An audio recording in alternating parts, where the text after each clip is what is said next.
გამარჯობათ, მოგესალმებით ყველას. დღევანდელი კონფერენციის სახელი ესე ვთქვათ, ფრანგული ენა შესაძლებლობების პლატფორმა. კონფერენციის ორგანიზატორები გახლავთ საქართველოს ფრანგული ინსტიტუტი და სსიპ ილია ჭავჭავაძის სახელობის 23 საჯარო სკოლა. ორივე სიტყვით მინდა მოგახსენოთ ჩვენი სკოლის შესახებ. ჩვენ ვართ ერთადერთი ფრანგული ენის გაძლიერებული სტატუსის სწავლების სკოლა საქართველოში. ოფიციალურად გვაქვს ეს სტატუსი მონიჭებული და რაღაცნაირად პასუხისმგებლობა გვაქვს აღებული ფრანგული ენის პოპულარიზაციაზე საქართველოში. კონფერენციას მხარს უჭერს ტრადიციულად საქართველოს განათლების, მეცნიერების, კულტურისა და სპორტის სამინისტრო. ჩვენთან ახლა გვესწრება ქალბატონი ეკატერინე დგებუაძე, მინისტრის მოადგილე. მოგესალმებით კიდევ ერთხელ ქალბატონო ეკა, დიდი პატივია ჩვენთვის. მასწავლებლთა პროფესიული განვითარების ეროვნული ცენტრი, ბატონი ბერიკა შუკაკიძე, მოგესალმებით ბატონ ბერიკა, დიდი პატივია და რა თქმა უნდა საფრანგეთის საელჩო და ბატონი ელჩიც შემოგვიერთდება. მოგესალმებით ბატონო დიეგო.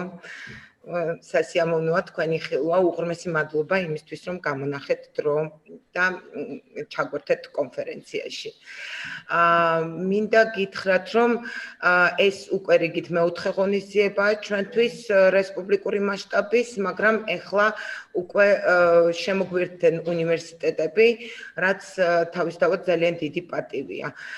გვინდა გაგიზიაროთ ის გამოცდილება, რაც აქვს უნივერსიტეტებს სკოლებთან ურთიერთობის მიმართულებით და გაგიზიაროთ ის გამოცდილება, რაც ვაკეთებთ სკოლები ენის პოპულარიზაციის მიმართულებით. გარდა ამისა, იგეგმება, რომ კონფერენციის შემდგომ გაიხსნება ერთგვარი პლატფორმა, სადაც ყველა ის ორგანიზაცია, რომელიც მუშაობს ფრანგული ენის მიმართულებით, მოიყრის ერთ ონლაინ სივრცეში თავს და ჩვენ გვექნება შესაძლებლობა მუდმივად ვიყოთ ერთმანეთთან ესე ვთქვათ, კავშირში და კომუნიკაციაში. ადვილად გავაცნობთ ერთმანეთს სიახლეებს, ადვილად მივაწოდებთ ერთმანეთს ჩვენს სურვილებს, იდეებს და შედგება ძალიან სერიოზული კოლაბორაციის პლატფორმა, ამის იმედი გვაქვს.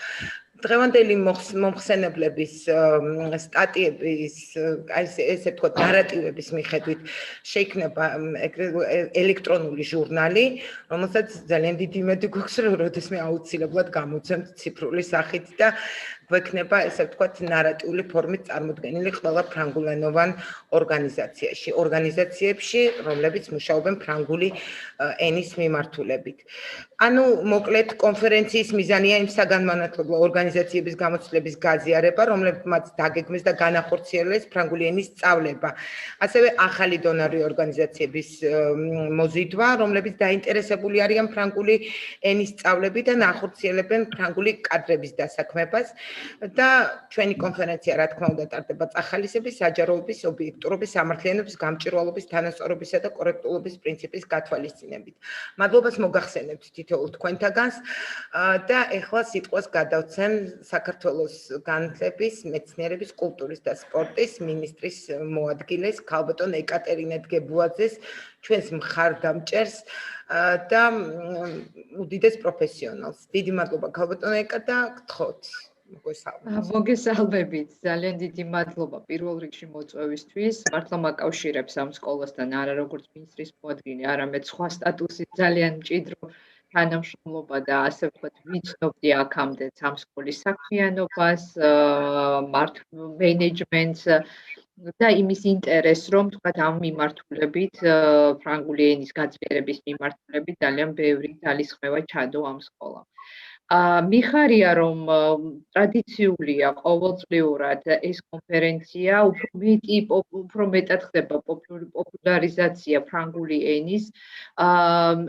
ახსენა მაგდამ, რომ ეს არის ერთადერთი სკოლა, სადაც გაძლიერებულია ფრანგული ენა და ძალიან მიხარია, რომ გარკვეული წლების განმავლობაში აღდგა ეს ტრადიცია და ესე აქტიურად არის ჩართული სკოლის კოლექტივი, ასევე საფრანგეთის საელჩო გამოგეხსენებათ განათლების სამინისტრო მხარს უჭერს სწორედ ამ მიმართულებით სკოლამ კიდევ უფრო მეტი პროექტი, ღონისძიება, ინტერესი გააჩინოს ფრანგული ენის სწავლების და სხვადასხვა მიმართულებით აქტივობები განახორციელოს. თვითონ ფრანგული ინსტიტუტთან დაკავშირებით და საფრანგეთის საელჩოს მინდა ასევე ძალიან დიდი მადლობა გადაუხადოთ თანამშრომლობისთვის, იმ ღონისძიებებისთვის, რომელსაც ახორციელებს სკოლის მხარდაჭერად, იმ მასწავლებლების მხარდასაჭერად, რომლებიც ასწავლიან ამ სკოლაში. მოგეხსენებათ, რამოდენიმე თვის წინ ჩვენ მემორანდუმი დავდეთ მასწავლებლის სახლსა და საფრანგეთის საელჩოს შორის გარკვეული პროგრამების განსახორციელებლად, ამასთან დაკავშირებით ბერიკა უფრო დეტალურად ისაუბრებს. ერთი სიტყვით მე მინდა მოგილოცოთ დღევანდელი დღე, გისურვებთ წარმატებული სამუშაო დღე. კიდევ ეს მგონია, რომ კიდევ უფრო მოგცემს იმის შესაძლებლობას მეტი დონორი ორგანიზაცია დაინტერესდეს ამ ბავშვებისთვის, მეტი კონტრიბუცია ჩაიდოს, მეტი პროექტი განხორციელდეს და სახელმწიფოს მხრიდან, რა თქმა უნდა, სახელმწიფოს მხრიდანაც და მაღალი ინტერესია იმისი, რომ ამ ქვეყანაში არა მარტო როგორც უფრო მეტად და ყველაზე პოპულარულია ინგლისური ენა, გერმანული ენა, ფრანგულიც ასევე უნდა გახდეს ჩვენს ახალგაზრდებში, ახალგაზრდათაობაში და არა მარტო ახალგაზრდათაობაში ძალიან ესეთი აქტიური ენა და საკომუნიკაციო ენა. კიდევ ერთხელ წარმატებებს გისურვებთ გარკვეული პერიოდის განმავლობაში თქვენთან ერთად ვიქნები და კიდევ ერთხელ ვიტყვი, რომ განათლების სამინისტრო, ასევე ზოგადი განათლების დეპარტამენტი მუდმივად გვერდში უდგას ამ სკოლას. მოგეხსენებათ, არის ტრადიციული სკოლა, კარგი სიახლე, არ ვიცი, უშუალოდ სკოლისთვის არის ის, რომ ეხა 2021 წელს მოხდება ამ სკოლის სრული რეაბილიტაცია, ასევე პროექტის ფარგლებში გათვალისწინებული იქნება ის მნიშვნელოვანი, ასე ვთქვათ, კაბინეტები, რომელიც კიდევ უფრო მეტად, ასე ვთქვათ, დაეხმარება ფრანგული ენის შესწავლის კუთხით და სწორედ პროექტირება ამ კუთხითაც მოხდება და სკოლას ექნება შესაძლებლობა უფრო, ასე ვთქვათ, ჯანსაღ გარემოში გააგრძელოს სასწავლო პროცესი. თუმცა ეს არის პროექტის დასაწყისი, ეს არის რამდენიმე წლიანი პროექტი, მოგეხსენებათ, ეს არის ისტორიული ძეგლი, ისტორიული ტრადიციების მატარებელი და ამ სკოლამ გაზარდა უამრავი ცნობილი წარმატებული ადამიანი, ამიტომაც ძალიან ღირებულია მაქსიმალურად იყოს ეს სკოლა მხარდაჭერილი, როგორც ტექნიკური, ასევე ადამიანური, ინტელექტუალური რესურსებით. წარმატებას გისურვებთ და მიხარია, რომ თქვენთან ერთად ვართ. დიდი მადლობა ქალბატონო ეკა. მეგობრებო, მინდა წარმოგიდგინოთ ქალბატონი მაკა ნადარეიშვილი, მასწავლებელთა პროფესიული განვითარების ეროვნული ცენტრის ფრანგული ენის მიმართულების ექსპერტი და ამავდროულად 23 საჯარო სკოლის მარგალიტი, ჩვენი ფრანგული ენის მასწავლებელი. მაკა ერთ-ერთი გამორჩეულია, მე მგონი საქართველოში და ფრანკოფონური საზოგადოება ნამდვილად დამეთანხმება ამაში. და შემდეგ მაკა გარდა იმისა, რომ არის ჩემი მარგალიტი და ესე ვთქვათ, სკოლის მარგალიტი, ამავდროულად გახლავთ დღევანდელი კონფერენციის თანამოდერატორი ჩემთან ერთად და შემდგომ მომხსენებელს წარადგენს ქალბატონი მაკა და წარმოგიდგენთ მას. მოგესალმებით ყველას. მადლობა მაგდაწარდენისთვის. შეიძლება ორი სიტყვით ვთარგმნო, რაც აქამდე ითქვა ძალიან მოკლედ ფრანგულად. Donc je vais en quelques mots traduire en français ce qui a été dit par les intervenants avant moi. Donc bonjour, permettez-moi de vous saluer au séminaire en ligne à destination des établissements et associations éducatives. La langue française, une plateforme d'opportunité, ce qui donne la possibilité aux établissements universitaires, scolaires et associations francophones d'établir des liens, de créer une sorte de forum de partage d'expériences de la mise en place de l'enseignement du français au sein d'un établissement scolaire et universitaire. Et donc c'est la 3e édition des séminaires organisés par l'école 23 avec le soutien de l'Institut français de Géorgie et de l'ambassade de France en Géorgie. La première était destinée aux enseignants de français, la deuxième, l'année dernière, c'était destiné aux élèves francophones et cette fois-ci, on a élargi le public. Et donc, on a touché directement les établissements qui dispensent l'enseignement du français. Donc, Madame Ekadenet Gebouadze, la vice-ministre de l'Éducation, a salué les participants donc, de ce séminaire et a souligné que la 3e édition de séminaire, cela montre qu'il y a du succès d'abord dans le fonctionnement de l'école 23 en parce que cette école, c'est la seule école, c'est le seul établissement éducatif du niveau de l'enseignement secondaire où le français est enseigné de manière approfondie dès les premières classes.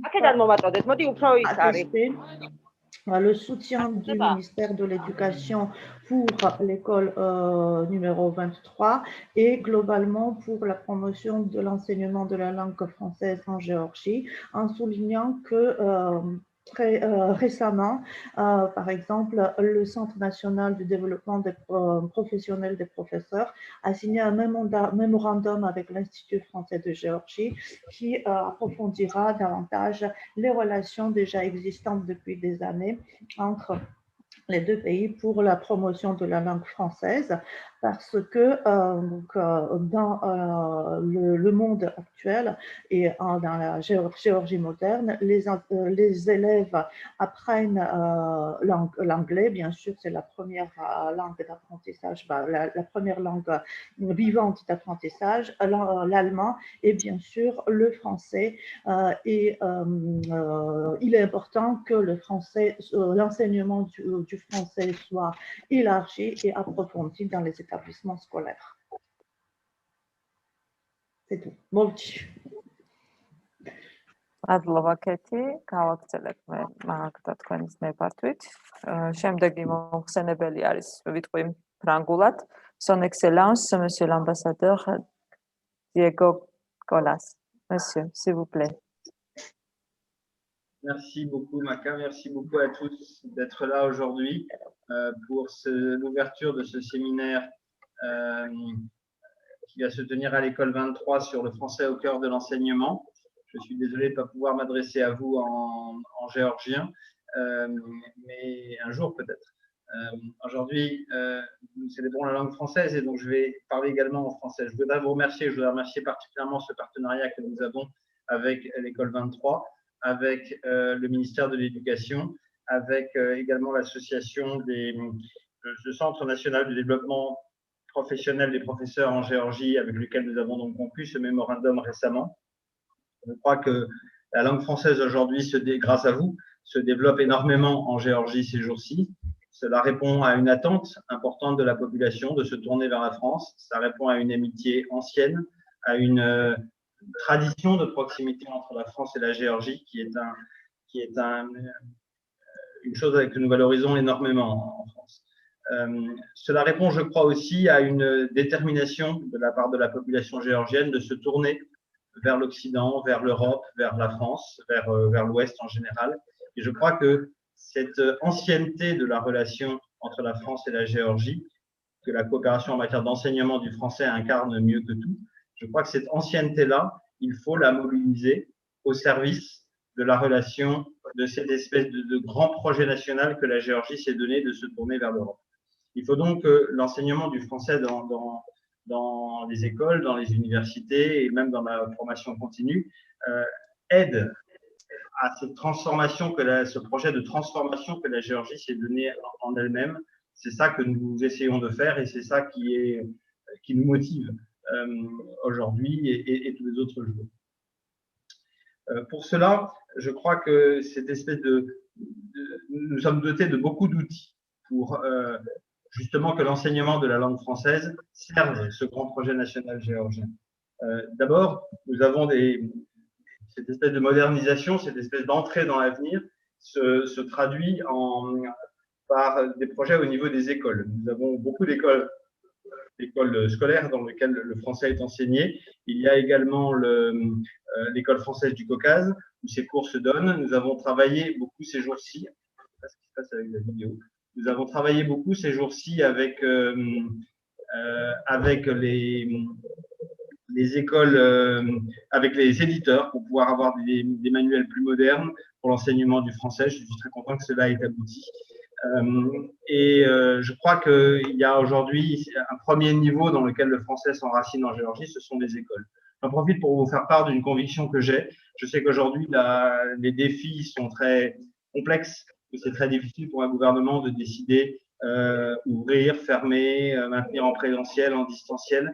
Les contraintes sont nombreuses, les contraintes sanitaires, les contraintes professionnelles. Je voudrais vous faire part de ma conviction qu'à mon sens, on atteint un peu les limites de l'enseignement à distance. Je le vois à la fois en Géorgie, en France, au sein de l'école du Caucase. Et donc, j'espère, mais comme nous tous, que la vie reviendra à la normale le plus vite possible et que surtout les enfants pourront retourner, les petits comme les grands, pourront commencer à retourner aller à l'école. Donc voilà ce premier outil, cette première série d'outils que nous avons qui sont au niveau des écoles. Mais pour nous, tout ça est une logique intégrée, c'est-à-dire qu'il faut que les enfants apprennent le français à l'école pour aller dans les meilleures universités et ensuite aller vers les bons emplois. Et nous avons donc l'intention de poursuivre également la coopération au niveau universitaire.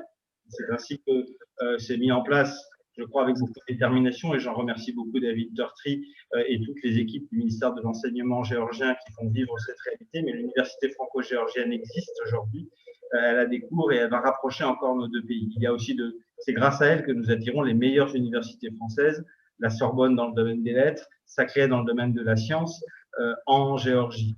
Et je crois qu'il y a un très grand potentiel de ce côté-là. Enfin, pour nous, tout ça doit également construire des liens dans le domaine économique, des liens pour attirer des investisseurs en Géorgie, pour attirer des bons emplois, pour créer des bons emplois en Géorgie et que la langue française soit un vecteur vers ces emplois. Ce n'est pas que ça. La langue française est une langue de débat, une langue de politique, une langue d'économie, mais c'est aussi une langue de travail. Et je crois que nous sommes toujours soucieux que dans l'école, dans l'université franco-géorgienne, mais également dans le fonds Molière qui sert à alimenter justement l'enseignement des langues françaises, il y ait un effort particulier qui soit fait pour intégrer les milieux économiques. Donc, c'est cet ensemble d'outils qui constitue notre boîte à outils, notre panoplie pour que la langue française soit toujours plus près de la Géorgie, toujours plus près des jeunes générations géorgiennes.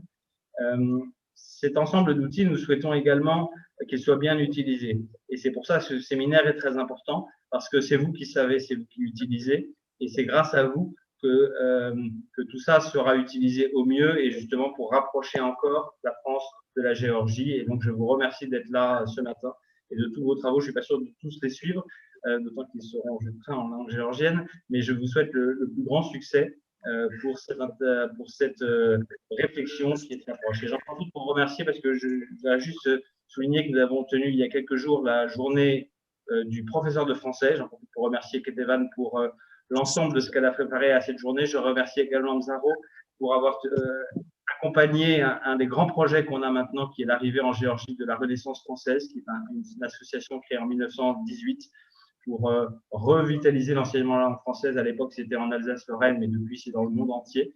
Et donc, ce sera un outil de plus au service de vous tous et qui, grâce à vous tous, sera bien utilisé parce que c'est parce que vous nous direz comment faire et comment s'y prendre le mieux que tous ensemble, on va arriver à enraciner encore la langue française en Géorgie au service de cette volonté européenne qui est celle de tous les Géorgiens. Je vous remercie et je vous souhaite les meilleurs succès dans vos travaux. Peut-être qu'Etevan, je comprends que vous allez donner un peu la substantifique moelle de mon propos à ceux qui ne parlent pas bien le français. Merci, Ouais, merci beaucoup. Merci beaucoup. Merci beaucoup. იგი მოკლედ მოგახსენებთ რაზე ისაუბრა ბატონმა ელჩმა. პირველ რიგში ძალიან ბოდის მოვიხდი, ვინაიდან ვერ ვახერხებ რომ მოგმართოთ ქართულ ენაზე, თუმცა გამომდინარე იქიდან, რომ ეს ჩვენი შეხვედრა და ღონისძიება ეხება ფრანგულ ენას, მართებულიც არის რომ ფრანგულად მოგმართავთ. მივესალმები ყველა მონაწილეს და მოგახსენებთ, რომ ჩვენთვის ძალიან მნიშვნელოვანია, რომ ენის აღნიშვნა, რომ საქართველოში უკვე მრავალი წელია არსებობს მჭიდრო პარტნიორული ურთიერთობები ფრანგული ენის სწავლებისთვის და მისი განვითარებისთვის. თქვენი წყალობით, თქვენი ანუ ყველა იმ ორგანიზაციის თუ ასოციაციის წარმომადგენლების წყალობით, რომლებიც ემსახურებენ ფრანგული ენის სწავლების განვითარებას, შესაძლებელი ხდება, რომ დღევანდელ სიტუაციაში კიდევ უფრო გამყარდეს საქართველოს სწრაფვა ევროპისადმი და საფრანგეთისადმი და უფრო დავეხმაროთ, რაც შეიძლება მეტად დავეხმაროთ საქართველოს ახალგაზრდებს, რომ იყვნენ აღჭურვილი სხვადასხვა ცოდნით და მათ შორის ფრანგული ენის ცოდნით, რომ ის მრავალსაუკუნოვანი და მრავალწლიანი მეგობრობა, რაც არსებობს საქართველოსა და საფრანგეთს შორის, რაღაცნაირად გარდაიქმნას სხვა მიმართულებით და მეტი შესაძლებლობა ჰქონდეთ მათ რომ ევროპას დაუახლოვდნენ. სწორედ ფრანგული ენის სწავლებისთვის საქართველოში ჩვენ გვაქვს მრავალი საშუალება, რომელიც უკვე არსებობს. პირველ რიგში ეს არის პირველი საფეხური სკოლები, სადაც ხდება პირველადი შესწავლა ფრანგული ენის და ჩვენთვის მნიშვნელოვანია, რომ ფრანგული ენის სწავლება იყოს მოდერნიზებული. ამ მიმართულებით მოხარული ვარ გაცნობოთ, რომ ცოტა ხნის წინ შედგა მოხერხდა ცვლილებების განხორციელება სწავლებაში, კონკრეტულად კი ფრანგი გამომცემლების დიდი ძალისხმევის შედეგად საქართველოში სასკოლო ასაკის ბავშვებს შეეძლებათ, რომ ფრანგული ენა ისწავლონ ახალი ფრანგული ენის სახელმძღვანელოთი და მათ მიეწოდოთ უფრო თანამედროვე სახის ფრანგული ენის სწავლება. ისედაც დიდ მადლობას ვუხდით ერთ-ერთ გამომცემლებს და მეორესთვის განათლების სამინისტროს მათი ძალისხმევისთვის. ასევე აღსანიშნავია, რომ ფრანგული ენის სწავლების საკითხში ერთ-ერთი კომპონენტი, მნიშვნელოვანი კომპონენტი არის ჩვენთვის კავკასიის ფრანგული სკოლა, რომელიც საქართველოში წარმოადგენს ფრანგულ განათლების სისტემას და ეს სკოლაც ისევე როგორც სხვა სასწავლებლები დღევანდელ სიტუაციაში გადასული არიან დისტანციურ სწავლებაზე, რომელიც ერთის მხრივ შეიძლება უქმდეს გარკვეულ შეფერხებებს სწავლებში ან იყოს რაღაცნაირად გამოწვევა სწავლებისთვის, მაგრამ ამავდროულად ხელს უწყობს სწავლის მოდერნიზებას და უფრო თანამედროვე მეთოდებით მიდგომას. იმედი მაქვს, რომ ახლოს მომავალში დაუბრუნდებით ჩვეულებრივი ცხოვრების წესს და შეგვეძლება, რომ უფრო გავამრავალფეროვნოთ ჩვენი ურთიერთობები. შემდეგ პირველი ეტაპის მომხდარში ლოგიკურად გადავდივართ მეორე ეტაპზე, ეს არის საუნივერსიტეტო დონე, ვინაიდან სასკოლო ეტაპზე მიღებული ცოდნა ახალგაზრდას შეიძლება რომ გამოიყენოს საუნივერსიტეტო დონეზე სწავლის გასაგრძელებლად და აქ შევეხები ქართულ ფრანგულ უნივერსიტეტს, რომელიც უკვე რამდენიმე წელია არსებობს და მადლობას გადავხდი მის ხელმძღვანელს და კოორდინატორს დავით წერტყეს, რომელიც მჭიდროდ მუშაობს საქართველოს განათლების სამინისტროსთან, რათა შესაძლებელი გახდეს ქართველი ახალგაზრდებისთვის უნივერსიტეტის დონეზე ფრანგული სწავლების და ფრანგული დიპლომების მიღება საქართველოში. რასაც ხელს უწყობს, რა თქმა უნდა, უკვე დამყარებული პარტნიორები საფრანგეთის უნივერსიტეტთან, საზოგადოებრივ მეცნიერებებში ექნება სორბონის უნივერსიტეტის სამეცნიერო მიმართულებით, ზუსტი და საუნივერსიტეტო ყველა მიმართულებით არის საქმე და კიდევ მრავალი პარტნიორობა, რომელიც სამომავლოდ არის დაგეგმილი. და ამ ლოგიკურ ჯაჭვში, რა თქმა უნდა, გვერდს ვერ აუგლით ეკონომიკურ მიმართულებას, ეკონომიკას, ვინაიდან ფრანგული ენის ცოდნი ახალგაზრდა სხვადასხვა მიმართულებებით არსებული ცოდნით აუცილებლად უნდა დასაქმდეს და ის რომ საქართველოს ვითარდება და მას აქვს მისწრაფება ევროპის მიმართულებით და ეყოლება განათლებული ახალგაზრდები ხელს შეუწყობს ასევე სხვადასხვა ინვესტიციების მოზიდვას, კონკრეტულად ფრანგულენოვანი ინვესტიციების მოზიდვას საქართველოში და შესაბამისად ფრანგული ენად ეს იქნება აუცილებლად ისე კი სამუშაო ბაზრისთვის ერთ-ერთი დამატებითი იარაღი საქართველოს ახალგაზრდებისთვის. ფრანგულენოვანი ინვესტორების მომრავლება საქართველოში, რა თქმა უნდა, ლოგიკურად გააძლიერებს ფრანგული ენის ფონდს, რომელიც თავის მხრივ აფინანსებს ფრანგული ენის სწავლებას საქართველოში პირველ ეტაპზე, ანუ სასკოლო დონეზე და ეს სხვადასხვა ლოგიკური კომპონენტები ფრანგული ენის სწავლების ერთ წრეზე შეიკრება. რა თქმა უნდა, ამ ჩემს პატარა მიმართვაში გვერდს ვერ აუვლი, რომ ცოტა ხნის წინ, კონკრეტულად 26 ნოემბერს, ჩვენ აღვნიშნეთ ფრანგული ენის მასწავლებლის საერთაშორისო დღე და მადლობას მოვახსენებ ყველა მონაწილეს, ვინაიდან ფრანგული ენის მასწავლებელი ეს არის ის, ვინც გადასცემს ფრანგულ ენას ქართველ ახალგაზრდებს და აღნიშნავ, რომ ამ დღეს კიდევ ერთი კომპონენტი შეგვემართა ფრანგული ენის გავრცელების და პოპულარობის საკითხში, ეს არის ფრანგული ასოციაცია Renaissance Française-ის დაფუძნება, რომელიც მოხერხდა ქალბატონი მზაღო დოქტორიშვილის ძალისხმევით და კიდევ ერთი დამატებითი იარაღი გვექნება ფრანგული ენის სწავლების და გავრცელების საკითხში. სამწუხაროდ მე დღის ბოლომდე ვერ დავრჩები თქვენთან, თუმცა დავესწრები დასაწყის ბოლომდე. დიდი მადლობა ყურადღებისთვის. დიდი მადლობა კეთი. Merci beaucoup, monsieur l'ambassadeur. მე შევეცდები წარმოგიდგინოთ შემდეგი მოხსენებელი. ფრანგულად წარვადგენ მასაც le directeur de l'Institut français de Géorgie, monsieur Pierre Clouet. À vous, monsieur. Merci. ფრანგული ინსტიტუტის დირექტორი, ბატონი Pierre Clouet. Dilam Chilovica, voilà. Merci beaucoup, Maka. Je suis très content d'être avec vous. Bonjour, Madame la vice-ministre. Bonjour, Monsieur le directeur du centre professionnel des professeurs. Donc, je suis très content d'être avec vous. Je ne veux pas non plus abuser du temps de Ketevan pour la traduction, parce qu'elle donne déjà tellement énormément en lien avec vous tous, avec l'école 23, que je ne vais pas non plus abuser. En plus, je pense que notre ambassadeur a vraiment dit ce qui était l'essentiel. Et donc, moi, j'ai juste 3 petits points à signaler. Déjà pour dire qu'effectivement, actuellement, la langue française est vraiment à l'honneur, en Géorgie, mais également partout dans le monde, puisqu'il y a eu cette journée internationale du professeur de français, qui montre à quel point la communauté des enseignants de français de Géorgie est en lien avec l'ensemble de la communauté des 800 000 professeurs de français du monde. Donc ça, c'est un événement important. Le français fait partie, et cette appartenance aux grandes langues étrangères enseignées est renforcée effectivement par l'introduction des nouveaux manuels. Et donc cette journée complète utilement, je dirais, tout ce qui a pu être dit, mentionné, travaillé au cours de la journée internationale des professeurs de français.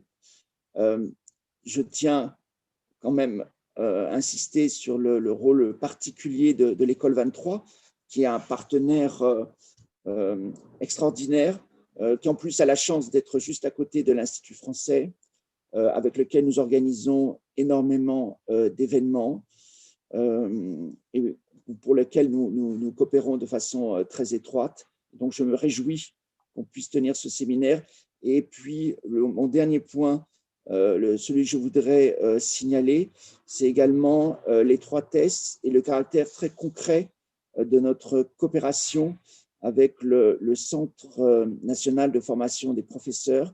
Et je me réjouis que l'un des premiers actes de coopération qu'on mette en lien avec ce centre, du fait du renouvellement du mémorandum, soit la formation des enseignants au nouveau manuel. Je trouve que on a signé un texte et on voit que ce texte tout comme le texte du dialogue Amilakvari, on signe des textes et ces textes, on les met en œuvre.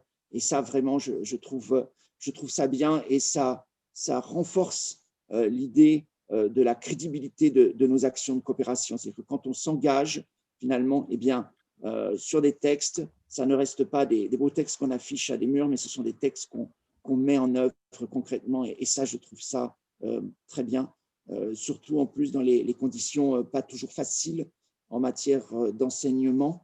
Je partage le souhait de l'ambassadeur également du caractère provisoire de l'enseignement à distance que vous accomplissez tous dans des conditions difficiles et extraordinaires. Voilà, je ne retiens pas plus l'attention. Merci beaucoup à tous. Merci beaucoup, monsieur. Merci. მოგესალმებით ყველას. მოხარული ვარ, რომ დღეს ვარ თქვენთან ერთად. მივესალმები ქალბატონ ეკატერინა გებუაძეს და ბატონ ბერიკა შუკაკიძეს, რომლებიც წარმოადგენენ იმ უწყებებს, რომელთანაც ჩვენ ძალიან დიდი ხნის პარტნიორობა ვაკავშირებს.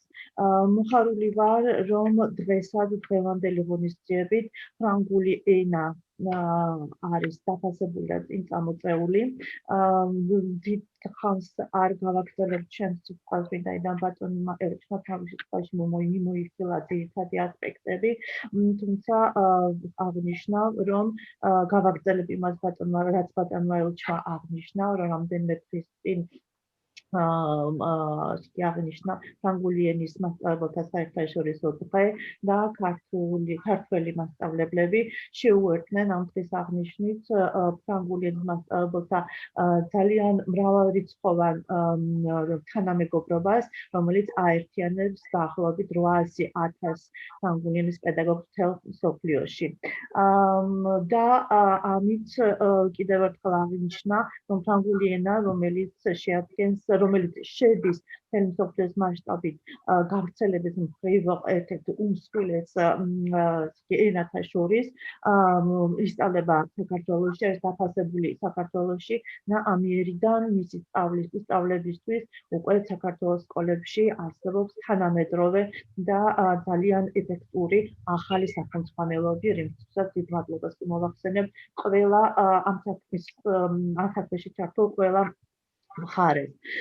არ შემიძლია ხაზი არ გაუსვა 23-მე საჯარო სკოლის განსაკუთრებულ როლს, რომელიც ჩვენ დასაბედნიეროდ ფრანგული ინსტიტუტის სიახლოვესაც მდებარეობს და კიდევ უფრო გვიადგილებს მასთან ძალიან მჭიდრო ურთიერთობას და ჩვენი ურთიერთობა და ჩვენი პარტნიორობის შედეგები ყოველწლიურად თვალსაჩინოა.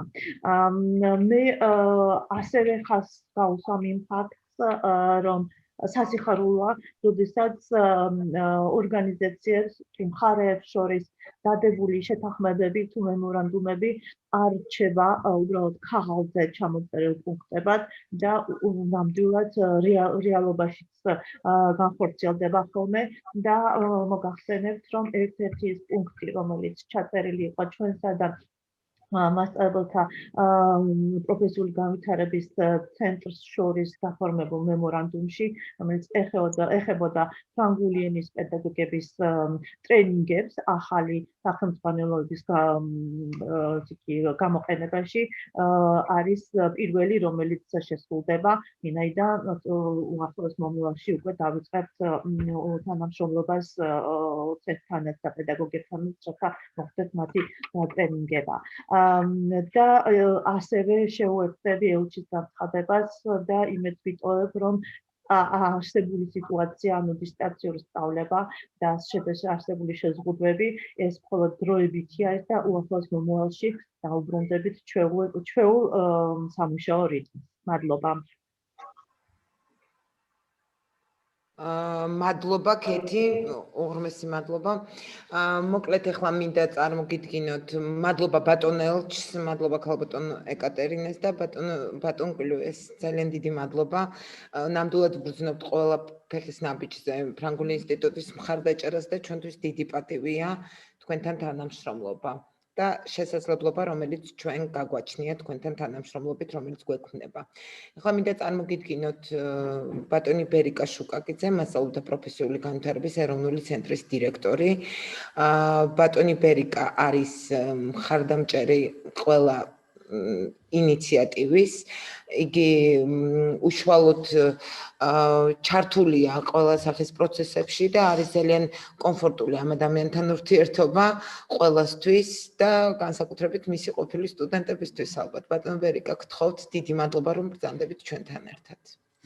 დიდი მადლობა, მივესალმები ქალბატონ ეკატერინეს, მივესალმები ბატონ ელჩს, ფრანგული ცენტრის ინსტიტუტის დირექტორს, ყველა თქვენგანს და დიდი მადლობა რომ მომიწვიეთ მეც ამ ღონისძიებაზე. მე ყოველთვის ვამბობ ერთ რამეს, რომ ჩვენთან ურთიერთობა ისეთ განვითარებულ ქვეყნებთან, ევროპის წამყვან ქვეყნებთან და ერთ-ერთ ყველაზე დიდ მოთამაშესთან ევროპულ სივრცეში, ეს არის საფრანგეთთან ურთიერთობა. ჩვენ როგორც პატარა ქვეყანა უნდა ვიპოვოთ ჩვენი ნიშა და ჩვენი თავი ამაში, რომ ეს ადამიანები, რომლებიც ასე უშურველად გვეხმარებიან, ცუდად არ ცუდი სიტყვა არ არის გამოვიყენოთ, არა უბრალოდ შევძლოთ მათგან მაქსიმალურ ისინი რაც მონდომებასაც იჩენენ და რა თანხებსაც ხარჯავენ, ამით მაქსიმალურ შედეგებს მივაღწიოთ. მე მქონდა ფრანგული ინსტიტუტის დირექტორთან საუბარი და ვუთხარი მას, რომ ენის სწავლებასთან ერთად გვინდა ვისწავლოთ უფრო მეტი ფრანგებისგან, მაგალითად ღვინის წარმოებაში, მაგალითად მეცნიერებაში, STEM-ის საგნების მიმართულებით. მარტო ენის სწავლა რჩება ენის სწავლად და ესეც ვერ საზღვარი შეზღუდულია რაღაც რაოდენობა ბავშვებზე. ჩვენ გვინდა უფრო მეტი სარგებელი მივიღოთ, უფრო მეტი სიკეთე მივიღოთ საფრანგეთის სახელმწიფოსგან, რომელიც უზარმაზარი გამოცდილება ამ ქვეყანას ნამდვილად აქვს. და მინდა მე აქვე ვისარგებლო ამ შემთხვევით და ვთხოვო ფრანგული საფრანგეთის ელჩს და ენის ინსტიტუტის დირექტორს, რომ მომავალი ჩვენ წარდგებით მათ წინაშე მასწავლებლის სახლი, როგორმე დაგვეხმაროთ STEM-ის საგნების მიმართულებით პოპულარიზაციაში, იმიტომ რომ ვიცით საფრანგეთს ძალიან ძლიერი საინჟირო სკოლა აქვს.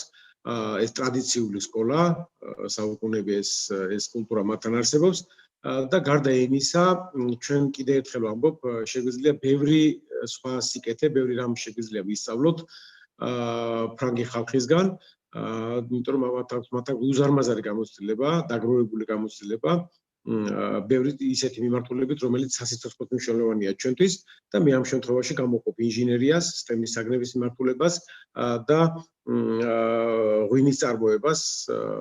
მე სულ მეუბნები ხოლმე საფრანგეთის ახალ ელჩთან არ მქონია, ამაზე ვერ მოვასწარი საუბარი, მაგრამ ფრანგ კოლეგებს როდესაც ვხვდები, ყოველთვის მეუბნები, რომ ჩვენთვის ძალიან მნიშვნელოვანი იქნება, რომ წლის განმავლობაში 2-3 მოსწავლე ბორდოს რეგიონში ან ესეთი ღვინის შამპანის რეგიონში სადმე ჩავიდეს და ნახოს თუ რა არის თანამედროვე თვითკმარი შინამეურნეობა, ღვინის მეურნეობა და ეს ცოდნა, იმიტომ რომ ჩვენი ნიშა, ეკონომიკური ნიშა დიდწილად იქნება დამოკიდებული რამდენად კარგი ღვინოს და რამდენად თანამედროვე მიდგომებს გამოვიყენებთ მის წარმოებაში.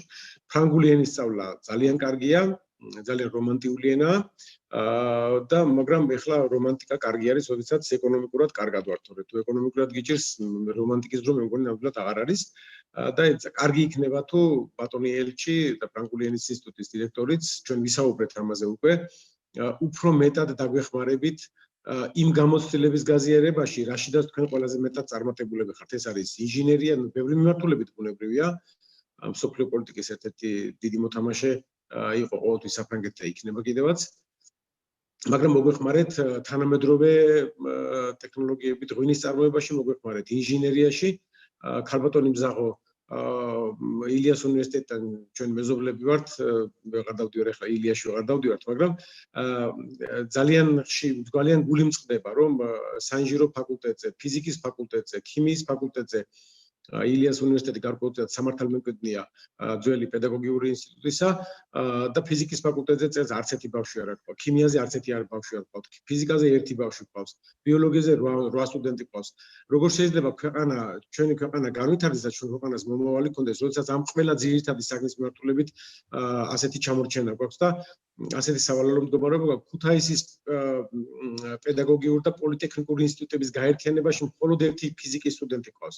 ეს არის კატასტროფაზე, ამ კატასტროფას აღარ ქვია ამას. ეს არის ტრაგედია, რაც ეხლა ჩვენ გვჭირს და ხვალდაზეგ როგორ ვაპირებთ, როგორც ქვეყანა გადავრჩეთ და როგორც განვითარდეთ, არ ვიცი, ამიტომ მოდი გამოვიყენოთ ეს საშუალება და ვისარგებლოთ საფრანგეთის ელჩილის და ინსტიტუტის დირექტორის კეთილგანწყობით და ვთხოვოთ მათ, რომ მეტი და მეტი მოსწავლე ჩვენი და მეტი და მეტი ჩვენი სტუდენტი იქნება დავახელოვნოთ, გამოვიწვიოთ მასში ცოდნის გაცნობიერებული წყურვილი STEM-ის საგნების მიმართულებით და ჩემი იდეა თუ შეიძლება ჩემი ინიციატივა თუ რა ვიცი რადგან ის დაარქვით ახლა დიდად ჩემი თუ ისმისი არ აქვს ამას დიდი მნიშვნელობა იქნებ როგორმე ეს წელი გამოვიყენოთ და მეტი გავაკეთოთ STEM-ის საგნების მიმართულებით პოპულარიზაციაში და დაგვეხმაროთ ამაში იმიტომ რომ თქვენ გაქვთ ძალიან ძლიერი საინჟინრო სკოლა Grande College რასაც ეძახიან და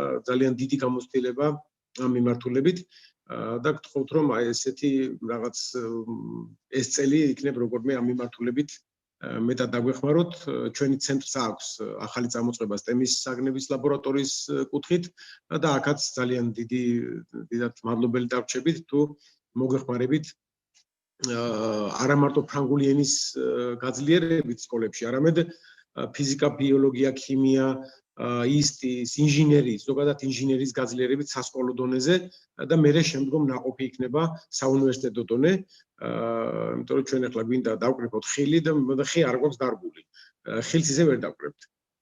და მოგვეხმარეთ ამ ხის დარგვაში და ძალიან დიდ სამსახურს გაუწევთ ფრანგული საინჟინრო სკოლა და ატომური ენერგეტიკა და რა ვიცი ამ მიმართულებით ძალიან ძლიერი ქვეყანაა. ამ მიმართულებით თუ დაგვეხმარებით, მე პირადად გაძლევთ გარანტიას, რომ მთელი ჩვენი რესურსი, რაც იქნება მასწავლებლის სახლის მოხმარებული იქნება, რომ ამ STEM-ის საგნების მიმართულებით გაგვაძლიერეთ, არა მარტო ფრანგული ენის მიმართულებით. ეს იქნება ჩემი თხოვნა. დიდი მადლობა მაგდას მოწვევისთვის. მე ეს ჩემი ქადაგების ნაწილი ვთქვი, მე ეს მინდოდა მეთქვა საფრანგეთის ელჩის მოკლედ უთხარი ეს რომ მოდი გავცდეთ ფრანგული ენის საზღვრებს, იმიტომ რომ საფრანგეთის სახელმწიფოს გაცილებით დიდი რესურსი, ინტელექტუალური რესურსი მაქვს მე საუბარი, გაცილებით დიდი ინტელექტუალური რესურსი აქვს, რომ ჩვენ ქვეყანას უშუალოს ეს არის ღვინის წარმოება და ეს არის STEM-ის საგნების მიმართულების საგნების გაძლიერება და თუ რამეს ჩვენ მოვალთ რაღაც ჩვენი იდეებით, მაგრამ თქვენც იქნებ როგორმე დაგვიდგეთ მხარში ამ მიმართულებებით. ძალიან დიდი მადლობა ორგანიზატორებს ასეთი შესაძლებლობისთვის და იმედია რომ მომავალი თანამშრომლობა უფრო მრავალწახნაგიანი იქნება, ვიდრე მარტო ენის სწავლება. ენის სწავლება თქვენ წარმოგიდგენთ, ბავშვი რო სწავლობს ფრანგულად STEM-ის რომელიმე საგანს, ან ფიზიკას, ან ატომურ ან კვანტურ ფიზიკას, ან რაღაცას. გაცილებით უფრო მნიშვნელოვანი იქნება ეს ვიდრე მარტო ენის სწავლით შემოვიფარგლოთ. მეტი რესურსი აქვს საფრანგეთის სახელმწიფოს და მეტი საჭიროება აქვს დღეს ქართულ სახელმწიფოს იმ მიმართულებებით, რომელშიც საფრანგეთის სახელმწიფო ძალიან ძლიერია. დიდი მადლობა რომ მადლობა თქვენ ბატონ ბერიკა. უღრმესი მადლობა. სწორედ ამას ემსახურება ფაქტობრივად ჩვენი დღევანდელი შეხვედრაც, იმიტომ არიან აქ უნივერსიტეტები და მე კიდევ ერთხელ მინდა მივესალმო ჩვენ ახალ პარტნიორს, თბილისის სახელმწიფო სამედიცინო უნივერსიტეტს, რომელსაც ასევე აქვს ჯანდაცვის ფაკულტეტზე ფრანგული მიმართულება და ისინი გასცემენ ფრანგულენოვან დიპლომს, ანუ ორ დიპლომს გასცემენ, ქართულენოვანს და ფრანგულენოვანს და სწორედ ამიტომ არის ჩართული დღეს უნივერსიტეტები, რომ ზუსტად ეს სასკოლო დონეზე ფრანგული ენა გამოვიყენოთ როგორც შესაძლებლობა მოსწავლეების შემდგომი განვითარებისთვის და უნივერსიტეტებს შევთავაზოთ და მოსწავლეებს შორის კოლაბორაცია დავამყაროთ და ეს იყოს შესაძლებლობა თითოეული ბავშვისთვის ფრანგული ენა გახდეს შესაძლებლობა მომავალი წარმატებისთვის. ქეთი ალბათ თარგმნით თქვენ, ხო? Donc, je vais résumer ce qui a été évoqué par M. Frédéric Ashkakidze, directeur du Centre national du développement professionnel des professeurs. Donc, il est important de notre part, en tant que représentants de la Géorgie, qui bénéficie depuis des années de l'aide et des partenariats avec les pays étrangers, de trouver notre rôle et répondre aux efforts de nos partenaires. Donc, on se réjouit d'avoir signé des mémorandums de partenariat avec nos partenaires français présents en Géorgie. Et je souligne ce que je souligne d'habitude à chaque rendez-vous, à chaque rencontre, qu'en plus de l'apprentissage de la langue française, il faut absolument donner des connaissances beaucoup plus profondes en autres matières, surtout en l'enseignement des matières qui sont plutôt pratiques et dans lesquelles la France est un pays puissant, en enseignement desquels la France peut apporter davantage d'aide et être davantage présent pour la formation future de nos jeunes. Je peux, par exemple, évoquer l'importance et la nécessité, par exemple, d'intervention de la France dans la formation des futurs représentants des domaines de sciences, technologies, ingénierie et mathématiques, surtout que la France est vraiment réputée pour ces grandes écoles d'ingénierie ou d'autres sciences dures.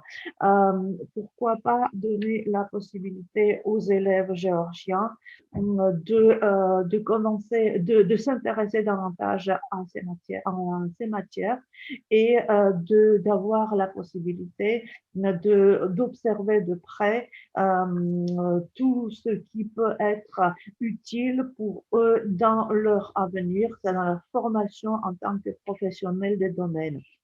Pourquoi la France ne pourrait pas nous aider à former la jeunesse dès l'école pour l'ingénierie ou par exemple viticulture.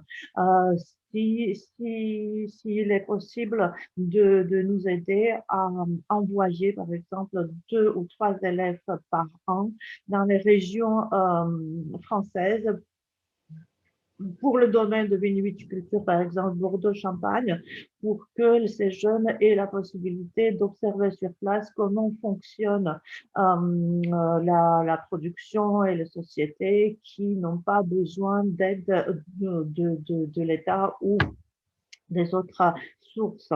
Donc, voilà, ce serait bien que la France apporte davantage d'aide dans l'approfondissement de la formation des élèves depuis les classes de l'école, non seulement au niveau universitaire, pour éveiller l'intérêt des jeunes pour ces matières. Par exemple, je souligne que cette année, à l'université Ilia, on n'a enregistré aucun étudiant en physique ou en chimie ou en biologie. À l'université de formation pédagogique et universitaire à Kutaisi, il n'y a aucun étudiant en physique, c'est-à-dire ce qui crée un vide dans la communauté des futurs enseignants de ces matières.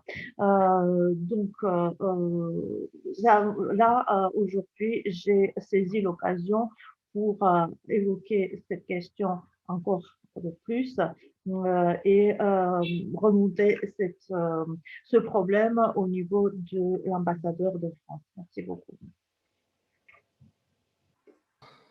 ქალბატონი ქეთი ქურციკიძე, ფრანგული ინსტიტუტის წარმომადგენელი, ჩვენი დიდი მეგობარი და პარტნიორი და უბრალოდ 23-მელი.